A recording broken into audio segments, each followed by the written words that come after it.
The Anti-Defamation League has been documenting for decades how hate groups have used conflict over immigration to advance their white supremacy, their hate, their stereotypes.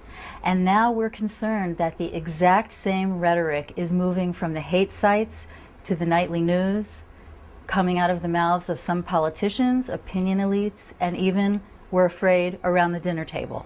You've got a wholesale invasion, the greatest invasion in human history, coming across your southern border, changing the composition. We've seen hate speech and code words used against immigrants and Latinos in a number of ways, each one designed to spark fear in the hearts of people, to paint them as a threat to our values and to our communities.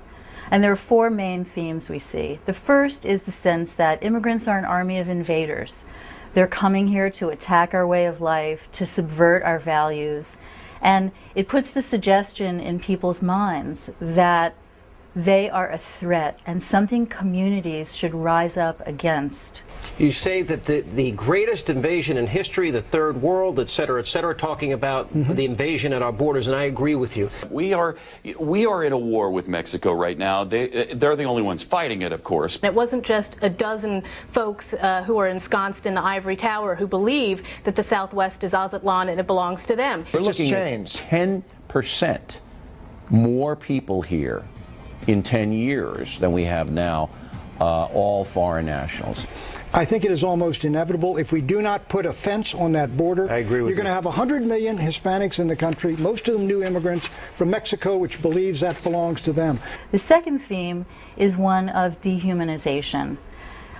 Immigrants are talked about as swarms, hordes, and even worse. And when you begin to teach good people and children in schools to think of a group of their neighbors as animal-like, less than human, you train them to think of their neighbors as less deserving of rights and maybe even targets of hate and worse. If they're an illegal alien, they're not an American and they're not decent. And then this big, vast wave of low-skilled, poorly educated, people illiterate in any language, no high school degree coming into the country. What jobs do the women and the children do that we have to have them here, other than the children's job is to dumb down the American children and overpopulate our schools? Well, you call them immigrants, and I wish you would stop insulting immigrants by comparing them to illegal aliens. It's very rude.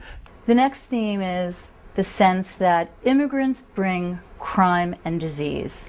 You can see false accusations, inaccurate statistics and science talking about a disproportionate problem of malaria, other kinds of disease that are coming into our country through the immigrants that come here.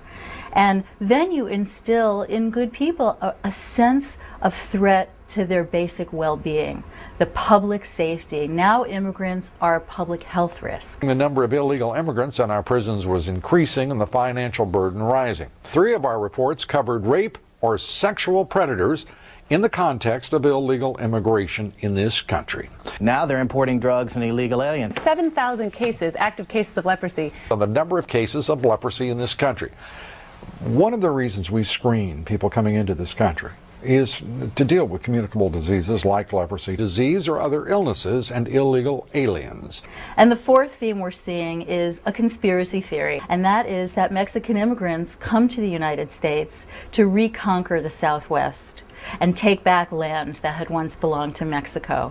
There has been much discussion about the so-called Reconquista, which is the retaking of old Mexico territories, which are now part of the United States, by pure birth rate. But I'll tell you this, I do believe we're going to lose the American Southwest. We already have a problem where forces trained by the U.S. military, such as Los Zetas, which controls the border more than the Border Patrol, were trained by the American military at Fort Benning, South Carolina. The culture that they live in and the place they live in is supposed to assimilate to them as opposed to the other way around.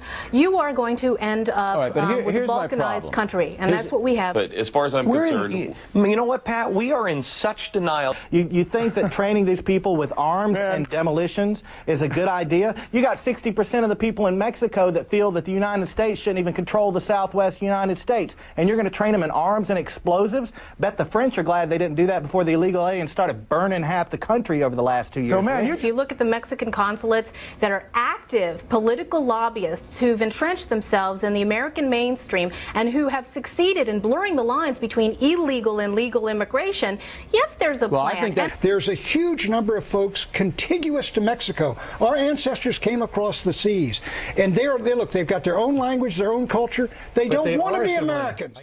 And so when people all over the country are trained to think of immigrants as invading our way of life, trying to rip apart our civilization and undermine our values, when we're trained to think of them as a little bit less than, less deserving of rights, less human, animal-like almost, and when we're trained to think of them as bringing disease and bringing criminality into our communities, and when we're trained to think of them as even people who would subvert the rule of law of the United States and take back territory, good people will be inculcated to hate.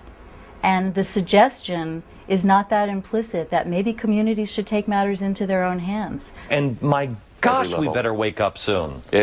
Or we're going to wake up dead.